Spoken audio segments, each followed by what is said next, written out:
Hello students. मैं सुधांशु स्वागत करता हूं आपका आशीष तिवारी यूट्यूब चैनल पर। आशा करता हूं कि आप सभी अच्छे होंगे। मैं इस चैनल के माध्यम से आप सभी के लिए लेकर आया हूं एक वीडियो लेक्चर सीरीज जो बेस है बीए ऑनर्स पॉलिटिकल साइंस के थर्ड सेमेस्टर के political theory concepts and debates, राजनीतिक सिद्धांत, अवधारणाएं और विमर्श नाम की एक इम्पोर्टेंट किताब पर, जो कि आपका डीएससी 7 का सब्जेक्ट है। तो अगर आप ड्यू, सोल, रेगुलर या किसी और यूनिवर्सिटी से सब्जेक्ट पढ़ रहे हैं तो ये सीरीज आपके लिए बहुत ही उपयोगी होने वाली है। हर चैप्टर को हम सिंपल भाषा में समझेंगे, इंपॉर्टेंट कॉन्सेप्ट्स को ब्रेक डाउन करेंगे और एग्जाम पॉइंट ऑफ व्यू से भी डिस्कस करेंगे। तो स्टूडेंट, अगर आप DU, SOL, regular, NCWEB and other किसी के भी सब्जेक्ट को समझना चाहते हैं आसानी से, तो चैनल को सब्सक्राइब जरूर कीजिएगा, वीडियो को लाइक कर लीजिएगा और अपने दोस्तों के साथ शेयर करना ना भूले। एंड सोल से रिलेटेड डेली अपडेट्स के लिए आप सभी हमारा व्हाट्सअप चैनल ज्वाइन कर लीजिएगा। तो चलिए शुरू करते हैं।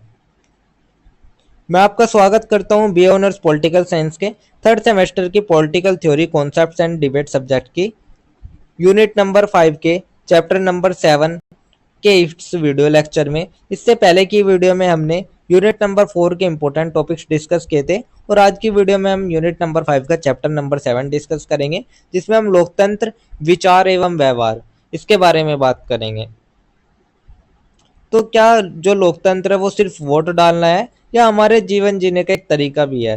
तो आज हम जो हमारा यूनिट नंबर 5 का चैप्टर नंबर 7 है, लोकतंत्र, विचार एवं व्यवहार, इसको विस्तार से समझेंगे और जानेंगे कि जो लोकतंत्र है उसमें वो असल में काम कैसे करता है।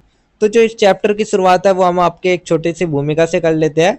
तो सबसे पहले हम भूमिका देख लेते हैं। भूमिका में हम देखेंगे लोकतंत्र डेमोक्रेसी एक ऐसी शासन व्यवस्था है जिसमें सत्ता आम जनता के हाथ में होती है। तो जो लोकतंत्र है वो एक ऐसी व्यवस्था है जिसमें जो सत्ता होती है वो जनता के हाथों में होती है। इसे केवल शासन का तरीका नहीं बल्कि जीवन जीने की पद्धति और मूल्यों का समुच्चय माना जाता है। तो ये सिर्फ आपकी कोई शासन पद्धति नहीं है बल्कि जीवन जीने का एक तरीका होता है। इसमें स्वतंत्रता, समानता, न्याय और भागीदारी जैसे सिद्धांत शामिल है। तो इसकी जो बुनियाद है वो स्वतंत्रता, समानता, न्याय और भागीदारी है। तो सोचिए, अगर किसी गांव में सरपंच जनता की राय के बिना फैसला करेगा तो जो गांव है वे गांव वाले खुश नहीं होंगे। लेकिन अगर वही जो फैसले लेगा वो जनता की राय से लेगा तो उससे सभी संतुष्ट होंगे, सभी खुश होंगे और यही हमारा लोकतंत्र होगा। तो ये था हमारा एक छोटी सी भूमिका। इसके बाद जो हमारा नेक्स्ट टॉपिक आता है वो हमारा आता है लोकतंत्र का विचार। तो लोकतंत्र का विचार यह मान्यता देता है कि जनता सर्वोच्च है, सभी को समान अधिकार और निर्णय से भाग लेने का अवसर होना चाहिए। यह पारदर्शिता, जवाबदेही और स्वतंत्रता पर आधारित है। तो जो लोकतंत्र का विचार है वो यही कहता है कि जो हर नागरिक है उसको समान अधिकार और निर्णय लेने का अवसर होना चाहिए, पारदर्शिता और जवाबदेही होनी चाहिए। साथ ही जो जनता है वो सर्वोच्च लोकतंत्र विचार में मानी जाती है। उदाहरण के लिए आप देख सकते हैं, अगर संसद में बने कानून हमारे तभी मान्य माने जाते हैं जब वो जनता के हित में होते हैं। तो यही हमारा लोकतंत्र विचार था। इसके बाद जो हमारा नेक्स्ट टॉपिक आता है वो हमारा आता है लोकतंत्र के सिद्धांत, अर्थात जो डेमोक्रेसी है उसके क्या क्या प्रिंसिपल्स है। तो जो लोकतंत्र है उसको चलाने वाले मुख्य सिद्धांत होते हैं, जिसमें हमारा सबसे पहला आता है जनसत्ता का सिद्धांत। तो जो सत्ता है वो जनता से ही आती है, अर्थात तो जनता में से ही निकलकर सत्ता आती है। सेकंड हमारा आता है समानता का सिद्धांत, सभी नागरिक समान है। तो समानता यही कहती है कि जो नागरिक है सभी को समान अधिकार है, सभी समान नागरिक है। थर्ड हमारा आता है स्वतंत्रता का सिद्धांत, जिसमें विचार, अभिव्यक्ति और संगठन की स्वतंत्रता हमें दी जाती है। फोर्थ हमारा आता है कानूनी का शासन। तो सभी कानून के समान बराबर है। तो जो कानून है वो किसी भी आधार पर भेदभाव नहीं करता, कानून के समक्ष सभी समान होते हैं। फिफ्थ हमारा आता है जवाबदेही, जिसमें शासक जनता के प्रति जवाबदेही होती है। तो जो शासक होता है, जो राजा होता है, या आज के समय में जो भी आपका प्राइम मिनिस्टर हो गया, ये सभी जनता के प्रति जवाबदेही होती है। सिक्स्थ हमारा आता है भागीदारी, जिसमें निर्णय निर्माण में नागरिकों की भागीदारी आती है। तो हर नागरिक को निर्णय निर्माण में हिस्सा लेना चाहिए, ये हमारी भागीदारी में आता है। तो यही हमारे लोकतंत्र के सिद्धांत हो गए, जिसमें मैंने आपको बता दिया। इसके बाद जो हमारा नेक्स्ट टॉपिक आता है वो हमारा लोकतंत्र के प्रकार आता है। तो अब हम देख लेते हैं जो हमारा लोकतंत्र है वो हमारे कितने रूप है लोकतंत्र के और कितने प्रकार है। तो जो लोकतंत्र है वो हमारे कई रूपों में हो सकता है।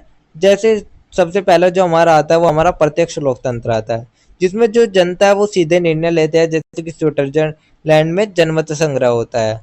सेकंड जो हमारा आता है वो हमारा प्रातिनिधिक लोकतंत्र आता है, जिसमें जनता अपने प्रतिनिधि चुनकर शासन चलाती है। तो जिसमें जो जनता है वो अपना प्रतिनिधि चुनती है और उसके बाद शासन चलाती है। थर्ड जो हमारा आता है वो हमारा आता है संसदीय लोकतंत्र, जिसमें जो कार्यपालिका है वो संसद के प्रति जवाब देती है, जैसे कि हमारे भारत में है। फोर्थ हमारा आता है राष्ट्रपति लोकतंत्र, जिसमें कार्यपालिका और विधायिका अलग अलग चुनी जाती है। फिफ्थ आता है उदारवादी लोकतंत्र, जिसमें व्यक्तिगत अधिकार और स्वतंत्रता पर जोर दिया जाता है। तो जो आपका राष्ट्रपति लोकतंत्र है, इसका उदाहरण में आप अमेरिका भी देख सकते हैं। और जो उदारवादी लोकतंत्र है, ये व्यक्तिगत अधिकार और स्वतंत्रता पर जोर देता है। सिक्स्थ हमारा आता है समाजवादी लोकतंत्र, जिसमें आर्थिक समानता और सामाजिक न्याय पर जोर दिया जाता है। तो यही थे हमारे जो लोकतंत्र के प्रकार थे, जो लोकतंत्र के रूप थे, उसको हमने देख लिया। इसके बाद जो हमारा नेक्स्ट टॉपिक आता है वो हमारा आता है लोकतंत्र व्यवहार। तो जो लोकतंत्र है व्यवहार है वो केवल चुनाव ही नहीं बल्कि शासन की पारदर्शिता, कानून का पालन और जनता की सक्रिय भागीदारी भी है। तो जो व्यवहारिक लोकतंत्र है उसका मतलब यही है कि चुनाव कराना ही काफी नहीं है, शासन में पारदर्शिता, कानून का पालन और जनता की सक्रिय भागीदारी उसमें होनी चाहिए। इसमें विपक्ष की भूमिका, मीडिया की स्वतंत्रता और नागरिक समाज का योगदान महत्वपूर्ण है। तो जैसे आप देख सकते हैं, अगर जो मीडिया है वो भ्रष्टाचार उजागर करे और जनता को सवाल पूछे तो तभी जो लोकतंत्र है वो जिंदा है। तो यही हमारा लोकतंत्र व्यवहार हो गया। इसके बाद जो हमारा नेक्स्ट टॉपिक आता है वो हमारा आता है प्रक्रियात्मक लोकतंत्र। तो इसमें जो लोकतंत्र है वो प्रक्रिया पर जोर दिया जाता है, जैसे कि चुनाव, मतदान, विधायिका का गठन। तो इसमें जो ध्यान है वो केवल प्रक्रिया पर होता है, जैसे कि चुनाव हो गया, मतदान हो गया, संसद का गठन हो गया। लेकिन केवल प्रक्रिया पूरा करना ही पर्याप्त नहीं, परिणाम भी लोकतांत्रिक मूल्यों के अनुरूप होना चाहिए।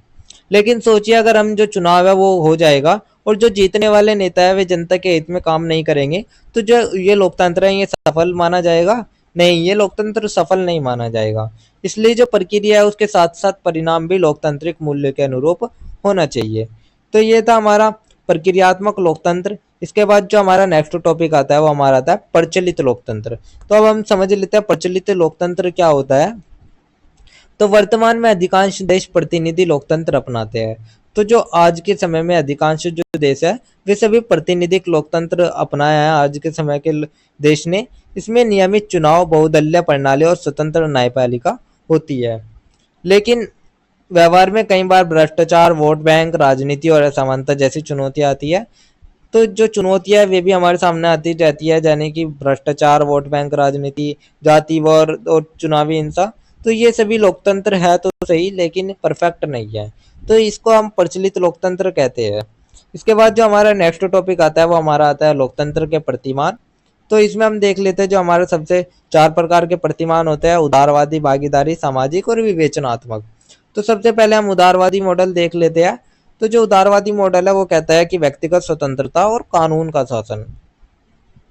तो जो उदारवादी प्रतिमान है वो कहता है कि इसमें व्यक्तिगत स्वतंत्रता के साथ साथ कानून का शासन भी होना चाहिए।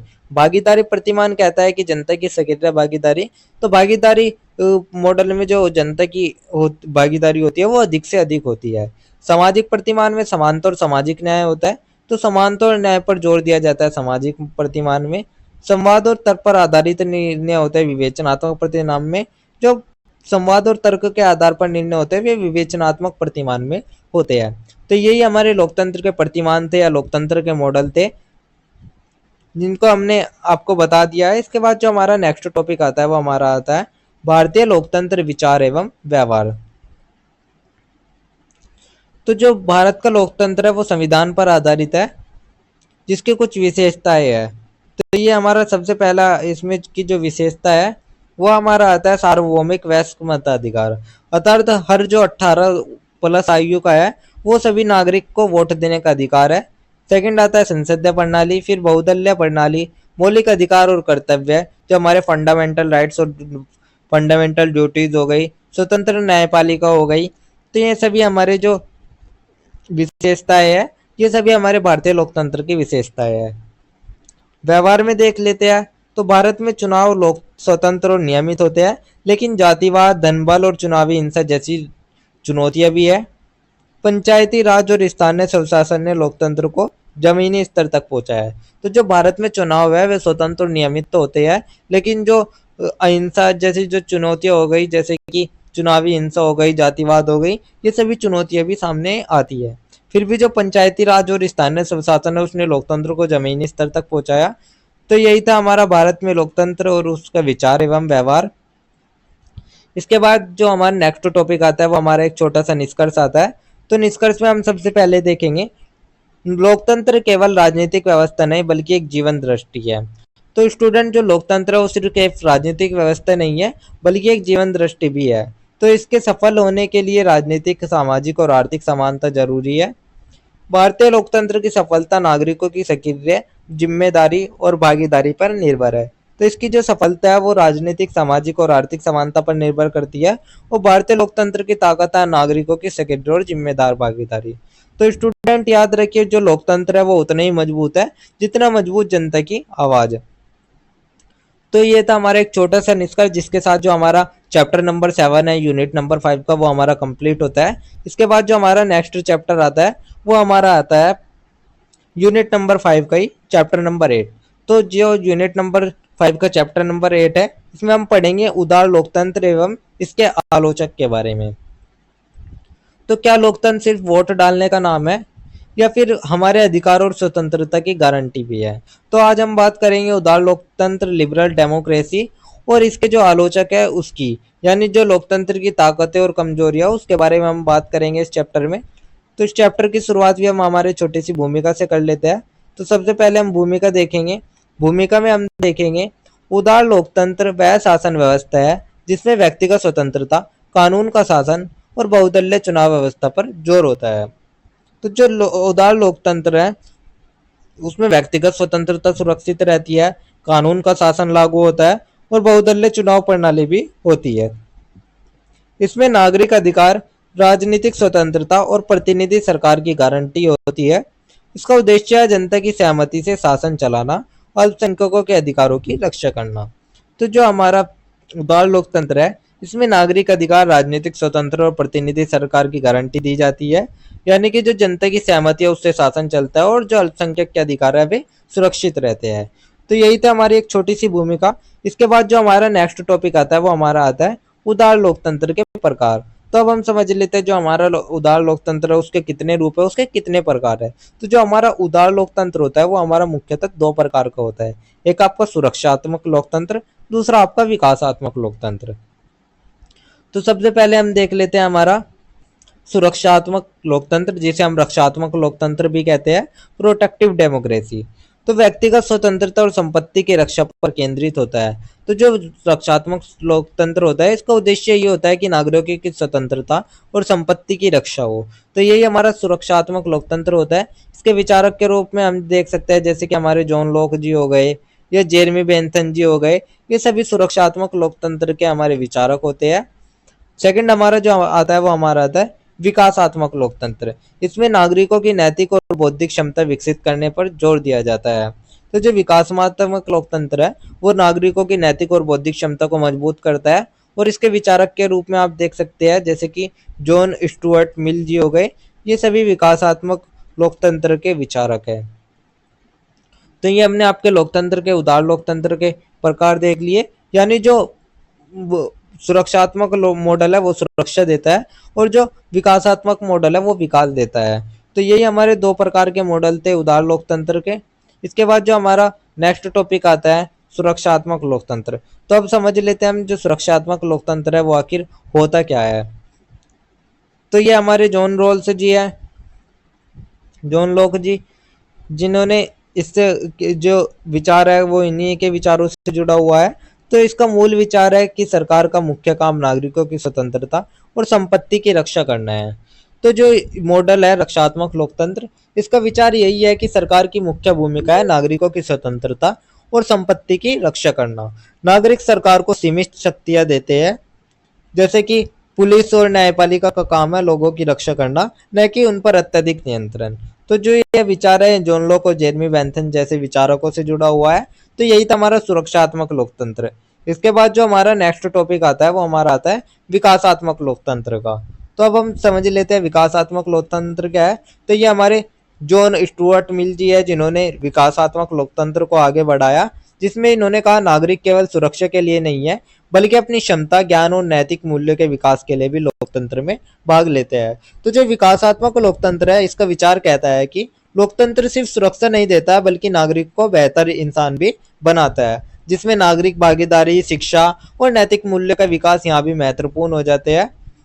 तो जॉन स्टुअर्ट मिल जैसे विचारकों ने इसे आगे बढ़ाया। इसमें नागरिक भागीदारी और शिक्षा को महत्वपूर्ण माना गया। तो जो जॉन स्टुअर्ट मिल जी है, वे कहते हैं कि अगर नागरिक सक्रिय रहेंगे तो वे सिर्फ सुरक्षित ही नहीं रहेंगे बल्कि जो समाज के लिए जिम्मेदार और जागरूक है वे बन सकेंगे। तो यही था हमारा विकासात्मक लोकतंत्र, जिसको मैंने आपको बता दिया। इसके बाद जो हमारा नेक्स्ट टॉपिक आता है वो हमारा आता है उदार लोकतंत्र की आलोचना। तो अब जो हमारा उदार लोकतंत्र है, इस पर कई आलोचना की गई है, उस आलोचनाओं को देख लेते हैं। जिसमें हमारा सबसे पहले आता है आर्थिक असमानता। केवल राजनीतिक समानता पर जोर, आर्थिक समानता पर कम देना। तो जो आर्थिक असमानता है, इसमें कहा गया है कि यह केवल राजनीतिक समानता देता है, लेकिन जो आर्थिक असमानता है वो बनी रहती है। तो ये हमारा आर्थिक असमानता हो गया। इसके बाद जो नेक्स्ट आता है वो मतदाता उदासीनता। लोग चुनाव में सक्रिय भागीदारी नहीं लेते हैं। तो जो लोग होते हैं वे केवल चुनाव में वोट डालते हैं, उसके बाद जो राजनीति है उसमें सक्रिय नहीं रहते।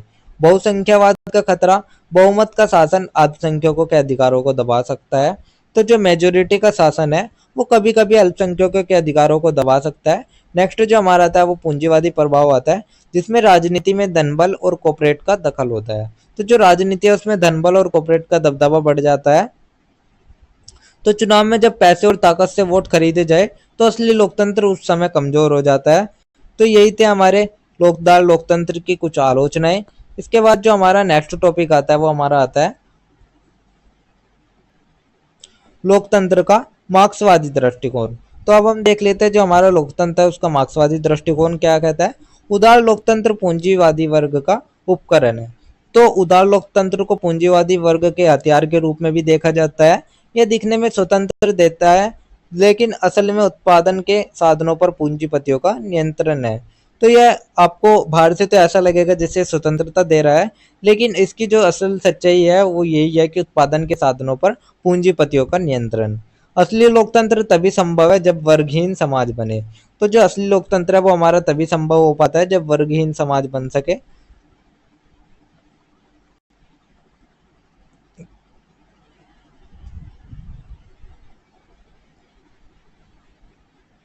तो यहीं पर हमारे ये टॉपिक भी रह गया था, इसको भी देख लेते हैं। लोकतंत्र का विजातीय वर्ग इलाइट तथा बहुलवादी दृष्टिकोण। जिसमें जो जो हमारा लोकतंत्र है, यहाँ हमारे दो बड़े दृष्टिकोण होते हैं। एक हमारा अभिजात्य वर्ग दृष्टिकोण। सत्ता वास्तव में कुछ गिने चुने नेताओं या धनी वर्ग के हाथों में होती है, न कि आम जनता के। तो जो अभिजात्य वर्गीय दृष्टिकोण कहता है कि जो सत्ता है वो वास्तव में जनता के पास नहीं होती बल्कि कुछ चुनिंदा नेताओं और समूह के हाथ में होती है।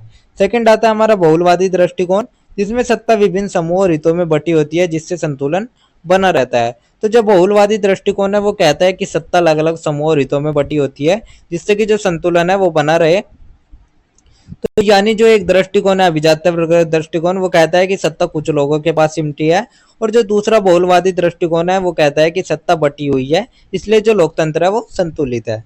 तो यही हमारा लोकतंत्र का अभिजात्य वर्ग तथा बहुलवादी दृष्टिकोण हो गया।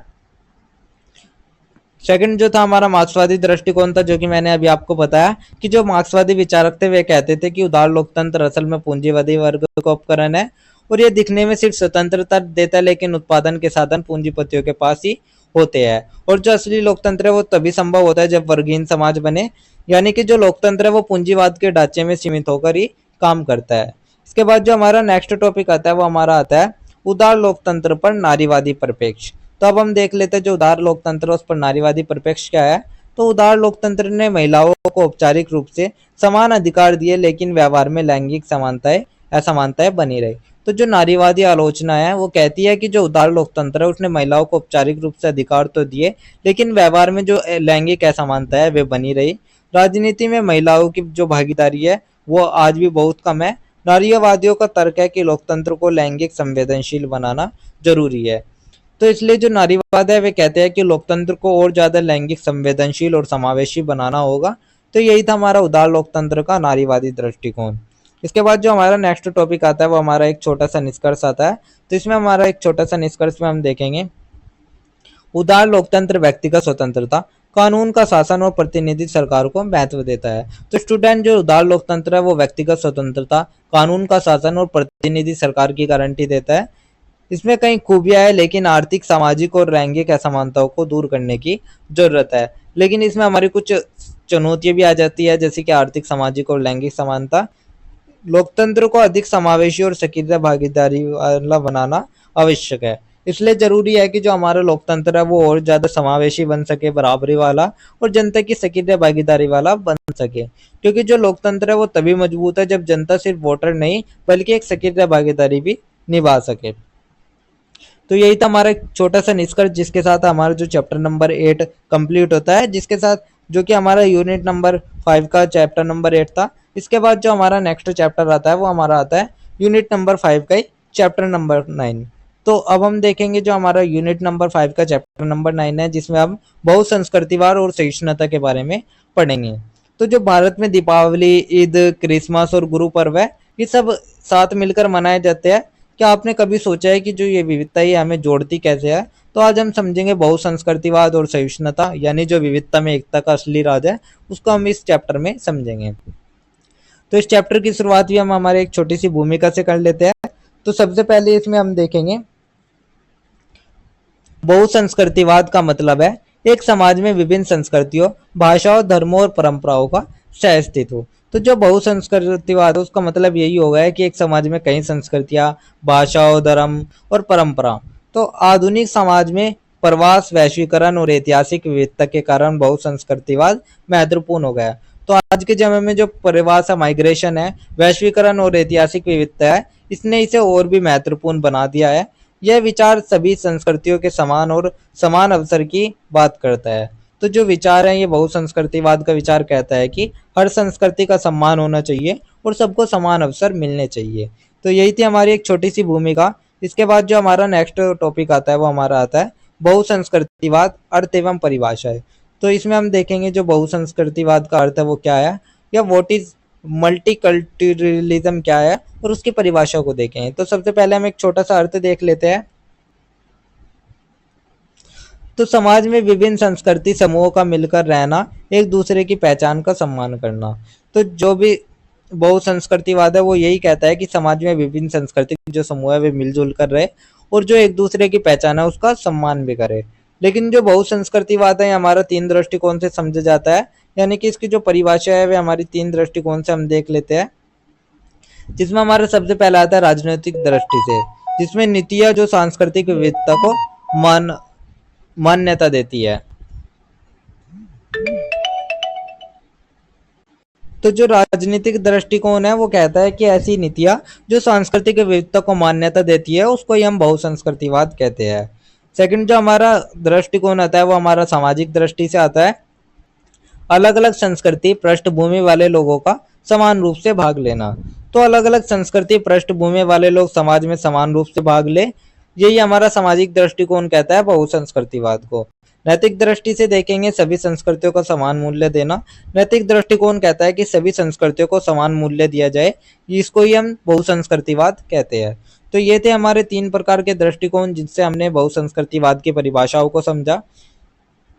जैसे कि एक बगीचे में गुलाब, सूरजमुखी और चमेली सब खिलते हैं, लेकिन जो हर फूल है वे अलग है, लेकिन बगीचे की जो खूबसूरती है वो तीनों से ही है। तो समाज भी वैसे ही है हमारे लिए कि जो तीनों ही है हमारे लिए हर तरीके से, हर लोग हमारे लिए, विभिन्न संस्कृति वाले हमारे लिए महत्वपूर्ण हो जाते हैं।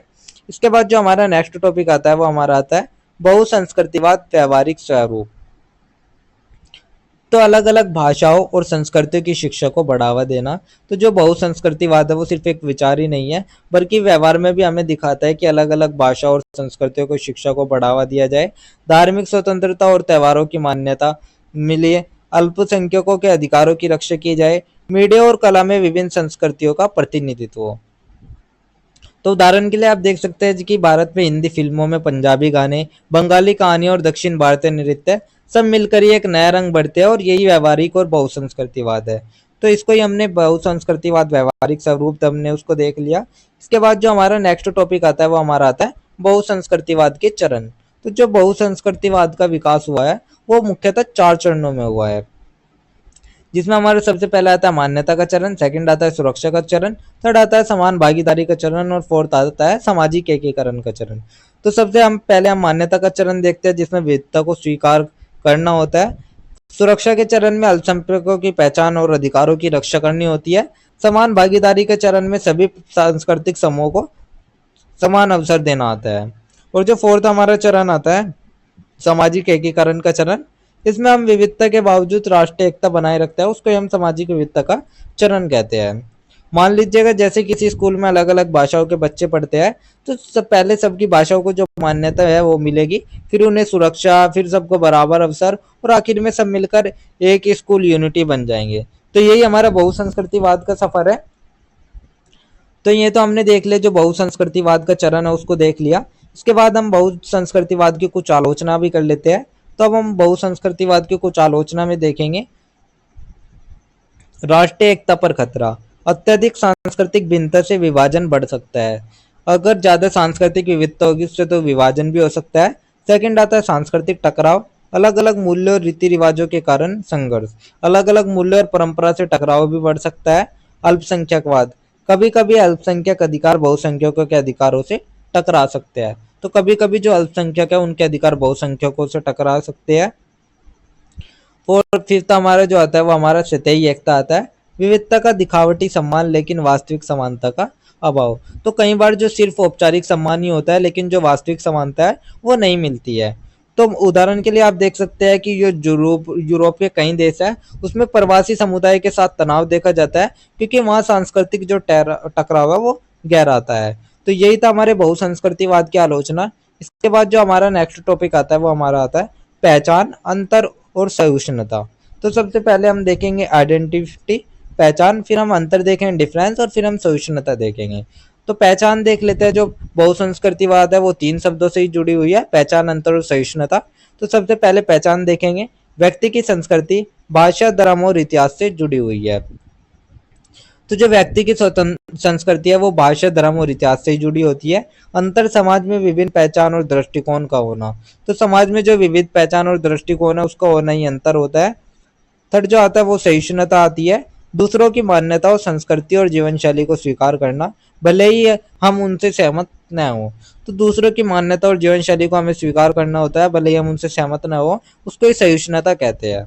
तो सहिष्णुता बहुसंस्कृतिवाद की सफलता की कुंजी है। तो अगर किसी क्लास में 50 छात्र हो और सबके विचार अलग अलग हो, तो असली लोकतंत्र तब है जब सबकी राय सुनी जाए और सबको सम्मान मिले। तो यही हमारी सहिष्णुता कहलाएगी। तो ये था हमारा पहचान, अंतर और सहिष्णुता, जो कि बहुसंस्कृतिवाद के 3 शब्दों से जुड़ा हुआ है। इसके बाद हमारा जो नेक्स्ट टॉपिक आता है वो हमारा एक छोटा सा निष्कर्ष आता है। तो निष्कर्ष में हम देखेंगे बहुसंस्कृतिवाद सामाजिक न्याय, समानता और शांति के लिए आवश्यक है। इसके लिए विविधता को सम्मान और समान अवसर देना जरूरी है। सहिष्णुता और संवाद के बिना बहुसंस्कृतिवाद टिकाऊ नहीं रह सकता। तो स्टूडेंट, जो बहुसंस्कृतिवाद है वो आधुनिक समाज की जरूरत है, और यह हमें सिखाता है कि जो विविधता को सम्मान और समान अवसर देना जरूरी है। लेकिन इसकी सफलता के लिए सबसे अहम यही है सहिष्णुता और संवाद, क्योंकि बिना सहिष्णुता के विविधता संघर्ष में बदल जाती है, और सहिष्णुता ही है जो हमारी विविधता में एकता को कायम रखती है। तो यही था हमारा एक छोटा सा निष्कर्ष, जिसके साथ हमारा जो यूनिट नंबर 5 का चैप्टर नंबर 9 कंप्लीट होता है। जिसके साथ हमारा जो ये सब्जेक्ट का सिलेबस है ये भी हमारा यहीं पे कंप्लीट होता है, क्योंकि इसकी जो लास्ट यूनिट थी वो यूनिट नंबर 5 ही थी, जिसमें हमारे टोटल 3 चैप्टर थे, चैप्टर नंबर 7, चैप्टर नंबर 8 और चैप्टर नंबर 9, जो कि हमने आज की वीडियो में डिस्कस कर लिए। तो जिसके साथ ही हमारा जो political theory, concept and debate subject है, इसके जो हमारे सिलेबस है वो हमारा कंप्लीट होता है, जिसको मैंने आपको यूनिट वाइज, चैप्टर वाइज आपको डिस्कस कर दिया है। तो ये थी आपकी 5th यूनिट और political theory, concepts and debate subject, जिसके इंपॉर्टेंट टॉपिक्स मैंने आपको शॉर्ट्स में एक्सप्लेन कर दिया है। अगर किसी स्टूडेंट को नोट्स चाहिए होंगे तो आप हमारे टेलीग्राम चैनल को ज्वाइन कर लीजिएगा, वहाँ आपको ये नोट्स मिल जाएंगे। एंड अगर किसी भी स्टूडेंट को कोई भी डाउट व क्वेरी होगा तो आप हमारे कमेंट सेक्शन में पूछ सकते हैं। डेली अपडेट्स के लिए आप सभी हमारा व्हाट्सअप चैनल ज्वाइन कर लीजिएगा। और अगर आपको ये लेक्चर उपयोगी लगा तो वीडियो को लाइक करें, चैनल को सब्सक्राइब करें और अगले अध्याय के लिए तैयार रहे, जहाँ हम नेक्स्ट सब्जेक्ट की बात करेंगे। तो आप सभी का बहुत बहुत धन्यवाद। आपका दिन शुभ रहे।